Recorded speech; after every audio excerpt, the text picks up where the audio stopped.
कर्नाटक में जगदीश शेट्टार चले गए बीजेपी से, लेकिन येदुरप्पा जरूरी है।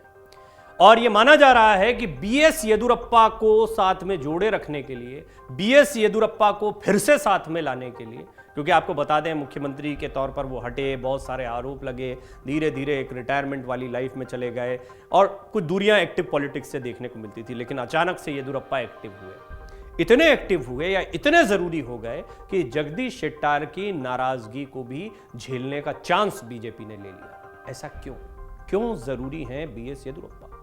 सक्रिय राजनीति से संन्यास की घोषणा कर चुके बीएस येदुरप्पा भाजपा के लिए इतने खास क्यों हो गए? क्यों चुनावी अभियान में भाजपा मुख्यमंत्री बसवराज बोम्मई की जगह येदुरप्पा को ही अपना पोस्टर बॉय बना रही है?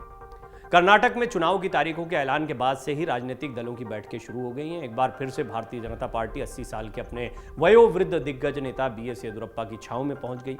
भाजपा अपने चुनावी प्रचार अभियानों में येदुरप्पा को ही चेहरा बना रही है। यही कारण है कि प्रधानमंत्री नरेंद्र मोदी, गृह मंत्री अमित शाह, रक्षा मंत्री राजनाथ सिंह और खुद भाजपा अध्यक्ष जेपी नड्डा जनसभाओं में येदुरप्पा की तारीफ करते नहीं थक रहे हैं।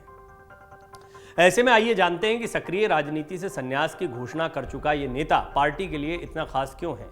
क्यों भाजपा मुख्यमंत्री बसवराज बोम्मई की जगह येदुरप्पा को ही अपना पोस्टर बॉय बना रही है?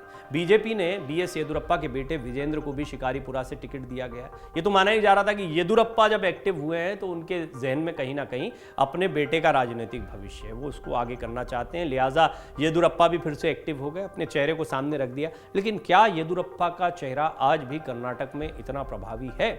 बीजेपी को तो यही लगता है, और बीजेपी की अपनी एनालिसिस, अपनी कार्यकर्ताओं से बातचीत, जनता के बीच में जो सर्वे किए हों, वो तो यही कह रहे होंगे। तभी इतना बड़ा दांव खेला गया कि जगदीश शेट्टार की नाराजगी एक तरफ, लेकिन येदुरप्पा को आगे रखा जाएगा। ये माना जा रहा है कि शेट्टार और येदुरप्पा ये दोनों बीजेपी के लिए महत्वपूर्ण थे, लेकिन शेट्टार को दूर रखना भी कहीं ना कहीं येदुरप्पा की इच्छा या उनकी स्ट्रैटेजी का हिस्सा हो सकती है। हालांकि इस पर और आगे आने वाले दिनों में काफी एनालिसिस सामने आएगी, लेकिन येदुरप्पा पर भ्रष्टाचार के आरोप भी लग चुके हैं।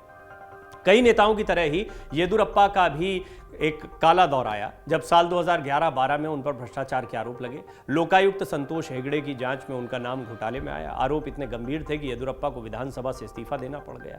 इतना ही नहीं, उन्हें बीजेपी की प्राथमिक सदस्यता भी खोनी पड़ी थी, लेकिन फिर उन्होंने खुद की पार्टी कर्नाटक जनता पक्ष बनाई। येदुरप्पा के जाने का नुकसान बीजेपी को साफ तौर पर मिला और साल 2013 के विधानसभा चुनाव में बीजेपी 40 सीटों पर सिमट कर रह गई। जो बीजेपी साल 2008 के चुनाव में 110 सीटें जीतने में कामयाब रही थी, उसे करारी हार का सामना करना पड़ा था। हालांकि साल 2014 में एक बार फिर से येदुरप्पा ने बीजेपी से हाथ मिलाया और अपनी पार्टी का विलय बीजेपी में कर लिया। फिर 2014 में येदुरप्पा शिमोगा से जीतकर संसद पहुंचे। हालांकि उन्होंने कर्नाटक में ही काम करने का मन बनाया और 2016 में वो बीजेपी के प्रदेश अध्यक्ष भी बने। साल 2018 में बीएस येदुरप्पा ने बीजेपी को कर्नाटक में 104 सीटों के साथ दूसरी सबसे बड़ी पार्टी बनाया। फिर बीजेपी की सरकार बनी, लेकिन ज्यादा दिनों तक टिक नहीं पाई। इसके बाद कांग्रेस के समर्थन से कुमारस्वामी कर्नाटक के मुख्यमंत्री बने। हालांकि फिर कुमारस्वामी की सरकार भी गिर गई और एक बार फिर बीजेपी की एंट्री हुई और चौथी बार येदुरप्पा ने मुख्यमंत्री पद की शपथ ली थी। फिर बीजेपी ने एक और बड़ा कदम उठाया और कर्नाटक के मुख्यमंत्री को ही बदल डाला। हालांकि बीजेपी ने येदुरप्पा की उम्र का हवाला दिया।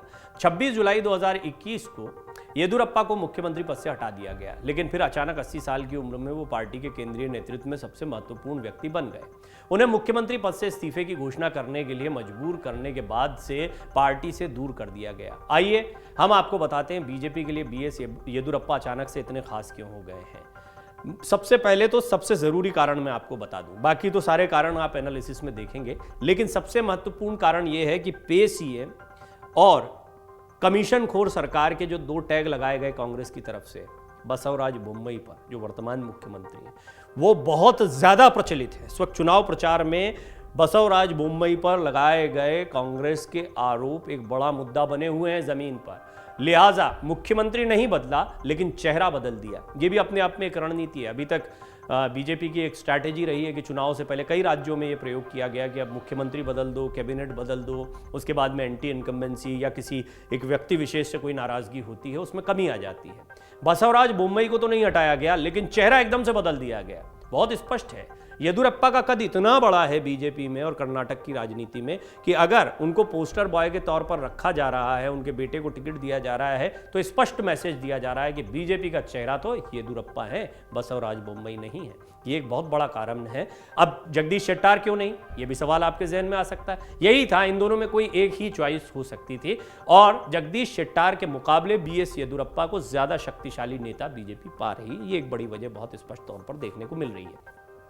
कुछ और बड़ी वजह, 80 साल के बीएस येदुरप्पा कर्नाटक में भारतीय जनता पार्टी के सबसे कद्दावर नेताओं में से एक है। राज्य में भाजपा को जमीनी स्तर पर खड़ा करने में उनका काफी योगदान है। ऐसे में भाजपा से इतर येदुरप्पा का अपना अलग जनाधार है। भाजपा ये बात जानती है, यही कारण है कि वो आगामी विधानसभा चुनाव में उनको चाहकर भी नजरअंदाज नहीं कर सकती। राजनीतिक जानकारों का कहना है कि भाजपा पहले येदुरप्पा के बिना ही चुनाव लड़ने की योजना बना रही थी, लेकिन स्थानीय स्तर पर लोगों का पार्टी के प्रति भरोसा कम है। ऐसे में भाजपा को येदुरप्पा का ही सहारा लेना पड़ा। लिंगायत समुदाय पर येदुरप्पा की एक पकड़ है, मजबूत पकड़ मानी जाती है। हालांकि लिंगायत ही नेता जगदीश शेट्टार भी हैं। कर्नाटक की राजनीति में लिंगायत समुदाय का खास स्थान है। यह समुदाय राज्य में 17% के आसपास है और करीब 100 विधानसभा सीटों पर इसका प्रभाव है। ऐसे में भाजपा के लिए इस समुदाय को नजरअंदाज करना मुश्किल है। दूसरी तरफ इस समुदाय पर येदुरप्पा की मजबूत पकड़ मानी जाती है। बीते दिनों ही लिंगायत मठों के 100 से ज्यादा संतों ने येदुरप्पा को अपना समर्थन दिया था। यह दूसरा कारण है जिसके चलते भाजपा इस बार भी येदुरप्पा फैक्टर पर निर्भर है।